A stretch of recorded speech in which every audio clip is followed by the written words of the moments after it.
तमिलनाडु की राजधानी चेन्नई में भयानक बारिश से हालात बिगड़ गए हैं।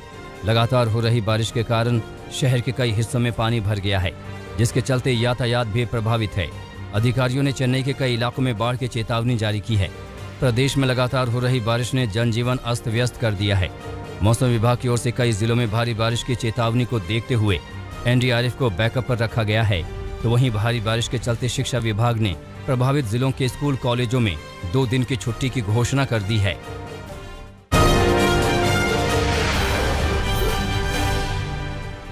बॉलीवुड अभिनेता शाहरुख खान के बेटे आर्यन खान को कल एनसीबी की एसआईटी की ओर से समन भेजा गया। हालांकि समन के बावजूद आर्यन खान पूछताछ के लिए पेश नहीं हुए।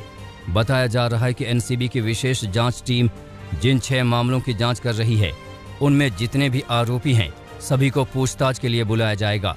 इसी कड़ी में रविवार को आर्यन खान को समन भेजकर पूछताछ के लिए बुलाया गया था। जब एनसीबी के डीडीजी संजय सिंह से आर्यन से न आने पर सवाल हुआ तो उन्होंने कहा कि इस बारे में आर्यन खान से पूछिए। आर्यन खान क्यों नहीं आया आज? तो क्या कोई रीजन बताया गया? आर्यन खान से पूछिए। सर कोई जवाब नहीं आया क्या? जानकारी के मुताबिक आर्यन खान की तबीयत ठीक नहीं है, इस वजह से वो एनसीबी दफ्तर नहीं आ सके। माना जा रहा है कि आज या कल में वो एनसीबी के दफ्तर आएंगे और अधिकारियों के सामने अपना बयान दर्ज कराएंगे। आर्यन खान के साथ ही एनसीबी ने अरबाज मर्चेंट और अजित कुमार को भी पूछताछ के लिए बुलाया था। दोनों एनसीबी दफ्तर में पेश भी हुए और दोनों से ही लंबी पूछताछ हुई। अरबाज मर्चेंट के पिता असलम मर्चेंट ने बताया कि एनसीबी की नई टीम ने उनके बेटे का बयान दर्ज किया है। मुंबई क्रूज ड्रग्स केस में सुनील पाटिल कल आजाद मैदान पुलिस स्टेशन पहुंचा, जहां उसने अपना बयान दर्ज कराया। सुनील पाटिल वही शख्स है जिसे बीजेपी नेता मोहित कंबोज ने ड्रग्स केस का मास्टरमाइंड बताया है।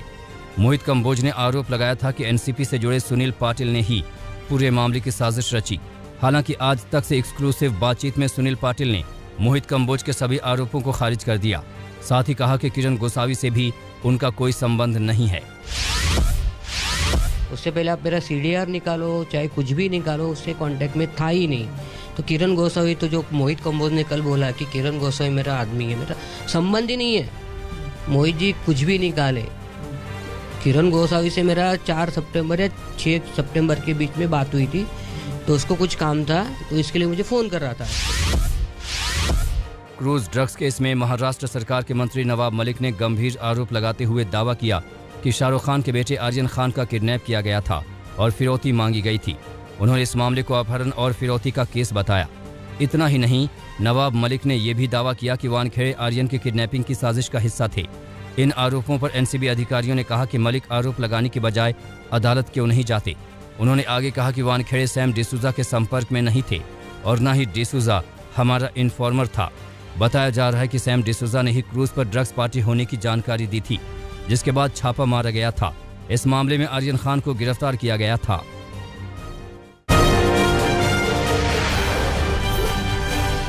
प्रधानमंत्री नरेंद्र मोदी ने दिल्ली में बीजेपी की राष्ट्रीय कार्यकारिणी की बैठक को संबोधित करते हुए कहा कि सेवा ही सबसे बड़ी पूजा है।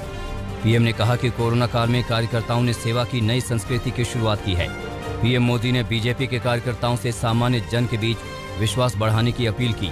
साथ ही कहा कि देश की राजनीति में पार्टी ने आज जो मुकाम हासिल किया है, उसका बहुत बड़ा कारण जनता से उसका जुड़ाव ही रहा है। पीएम ने कहा कि बीजेपी में परिवारवाद नहीं है, यही उसे दूसरी पार्टियों से अलग बनाता है। उन्होंने कहा कि भारतीय जनता पार्टी के कार्यकर्ताओं को सामान्य आदमी के मन के विश्वास का सेतु बनना चाहिए, become a bridge of faith for common man. BJP की राष्ट्रीय कार्यकारिणी की बैठक में 5 राज्यों की चुनावी रणनीति पर भी चर्चा हुई।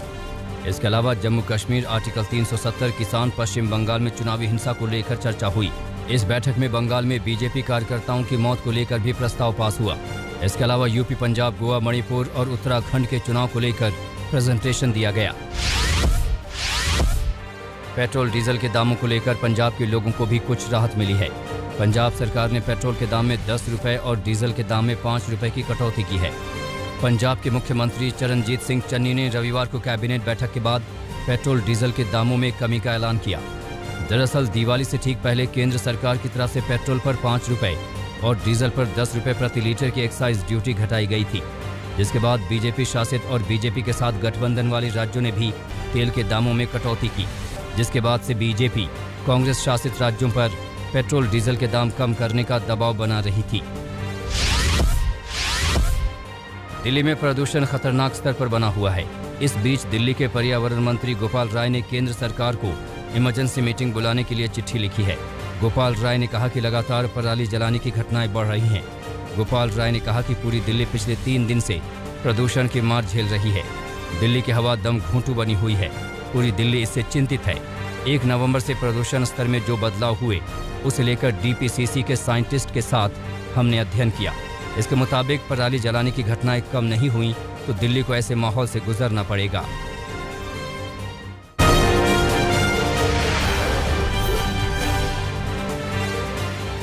उत्तर प्रदेश के मुजफ्फरनगर से एक ज्वेलरी शॉप में चोरी की सीसीटीवी तस्वीरें सामने आई हैं। मामला कोतवाली क्षेत्र के भगत सिंह रोड का है। तस्वीरें देखिए, कैसे ये शातिर आदमी ज्वेलरी शॉप में घुसता है और सोने की चेन से भरे बैग पर हाथ साफ कर देता है। बताया जा रहा है कि बैग में करीब 40 सोने की चेन थी, जिनकी कीमत करीब 50 लाख रुपए बताई जा रही है। पुलिस सीसीटीवी के जरिए आरोपों की तलाश में जुट गई है। उत्तर प्रदेश के जालौन में एक दोस्त ने दोस्त को मार डाला। मामला कोतवाली क्षेत्र के एट का है। बताया जा रहा है कि जुए में पैसे के लेन देन को लेकर दोनों दोस्तों के बीच विवाद हुआ, जिसमें से एक दोस्त ने दूसरे को गोली मार दी। पुलिस ने आरोपी को गिरफ्तार कर लिया है और हत्या में इस्तेमाल किया गया तमंचा भी बरामद कर लिया है। मध्य प्रदेश के सागर में एक व्यापारी ने अपनी लाइसेंसी बंदूक से खुद को गोली मारकर जान दे दी। मामला कोतवाली थाना क्षेत्र के लिंक रोड का है।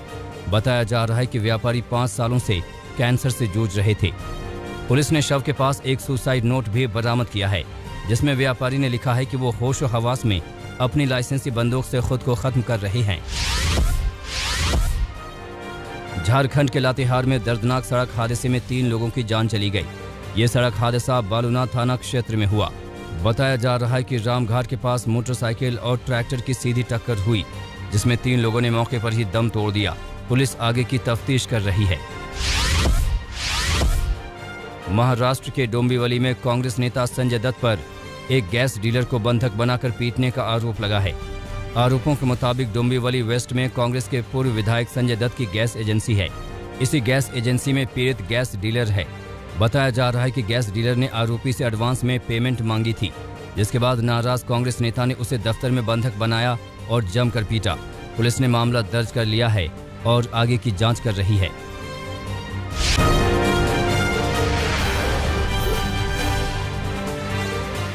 T20 विश्व कप में भारत का सफर एक मैच रहते खत्म हो गया। अफगानिस्तान के हारते ही रही सही उम्मीदें खत्म हो गई। 2012 के बाद पहली बार भारत T20 विश्व कप के सेमीफाइनल में नहीं पहुंच पाया। पहले 2 मैचों में हार के बाद से ही भारत पर सेमीफाइनल से बाहर होने का खतरा मंडरा रहा था। T20 विश्व कप के आखिरी मुकाबले में आज भारत का मुकाबला नामीबिया से होगा। इस मैच के नतीजे से किसी टीम पर कोई असर नहीं होगा, लेकिन टीम इंडिया बड़ी जीत के साथ वर्ल्ड कप में अपना अभियान खत्म करना चाहेगी। पिछले मुकाबले में भारत ने स्कॉटलैंड पर बड़ी जीत दर्ज की थी। उम्मीद की जा रही है कि आज टीम में कोई बदलाव नहीं होगा। विश्व कप में सेमीफाइनल की सभी 4 टीमों का फैसला हो गया। न्यूजीलैंड सेमीफाइनल में पहुंचने वाली आखिरी टीम रही। न्यूजीलैंड ने अफगानिस्तान को एक तरफा मुकाबले में 8 विकेट से हराकर सेमीफाइनल खेलने का हकदार बनी। सेमीफाइनल में न्यूजीलैंड की भिड़ंत इंग्लैंड से होगी, जबकि दूसरे सेमीफाइनल में पाकिस्तान का मुकाबला ऑस्ट्रेलिया से होगा। शोएब मलिक की तूफानी बल्लेबाजी से पाकिस्तान ने सुपर 12 का आखिरी मुकाबला भी अपने नाम कर लिया। शोएब मलिक ने 6 छक्के जड़े। सिर्फ 18 गेंदों में उन्होंने 54 रन ठोक डाले। सानिया मिर्जा अपने पति के लिए स्टेडियम में चीयर करती दिखीं। पाकिस्तान ने इस मुकाबले में स्कॉटलैंड को 72 रनों से हरा दिया।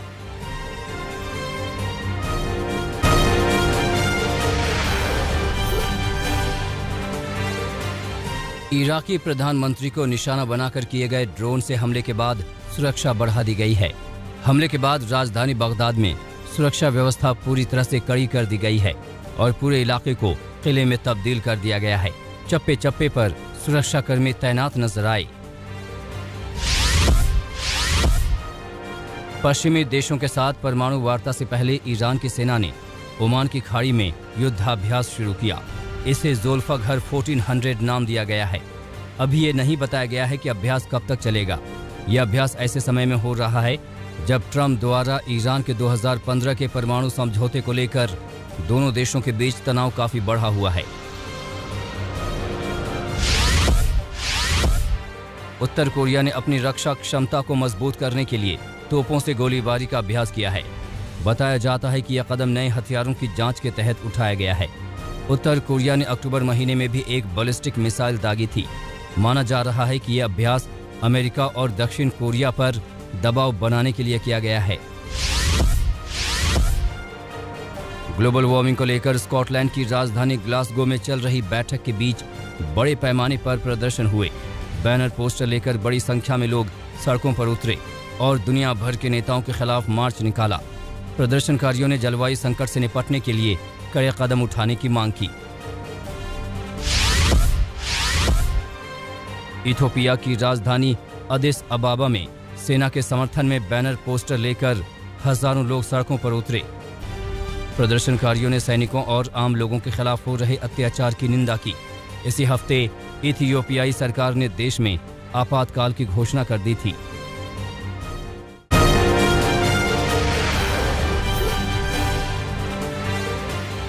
ग्रीस की राजधानी एथेंस में जंगलों में लगी आग से प्रभावित लोगों ने प्रदर्शन किया, सरकार से मुआवजा देने की मांग की। इस साल गर्मियों में ग्रीस के जंगलों में लगी आग से 3 लाख हेक्टेयर जंगल जलकर खाक हो गए थे।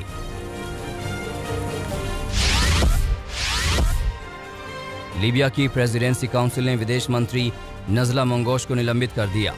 विदेश मंत्री नजला मंगोश पर प्रशासनिक उल्लंघन का आरोप लगा है। विदेश नीति के एकाधिकार की जांच के लिए विदेश मंत्री को अस्थायी रूप से निलंबित किया गया है। जांच रिपोर्ट आने तक उनके यात्रा करने पर भी प्रतिबंध लगा दिया गया, लेकिन सरकार ने यात्रा वाले फैसले को खारिज कर दिया है। मध्य मैक्सिको में एक मालवाहक ट्रक ने टोल बूथ और अन्य वाहनों को टक्कर मार दी। इस हादसे में 19 लोगों की मौत हो गई है, 3 लोग घायल हो गए हैं। टक्कर के बाद कुछ वाहनों में आग लग गई और कुछ वाहन पूरी तरह से क्षतिग्रस्त हो गए। पुलिस के मुताबिक यह हादसा ट्रक का नियंत्रण खोने से हुआ। चीन में एक बार फिर से कोरोना के नए मामले बढ़ रहे हैं। रविवार को भी कोरोना वायरस के 50 नए मामलों की पहचान हुई। ये सभी मामले हेबेई, हेनान, यूनान, गांसू, गोइझोउ, जिग्यांसी और निंगजिया प्रांत से दर्ज किए गए। इन इलाकों में प्रशासन ने सख्ती बढ़ा दी है। चीन शीतकालीन ओलंपिक से पहले जीरो कोरोना इन्फेक्शन रणनीति बनाने में जुटा है। रूस ने बिली जीन किंग कप के फाइनल में स्विट्जरलैंड को 2-0 से हराकर यह खिताब 5वीं बार अपने नाम कर लिया है। दारिया कसालकिना और लियुडमिला ने अपने अपने एकल मुकाबले जीतकर रूस को 2-0 से जीत दिलाई। इस प्रतियोगिता को पहले फेड कप के नाम से जाना जाता था।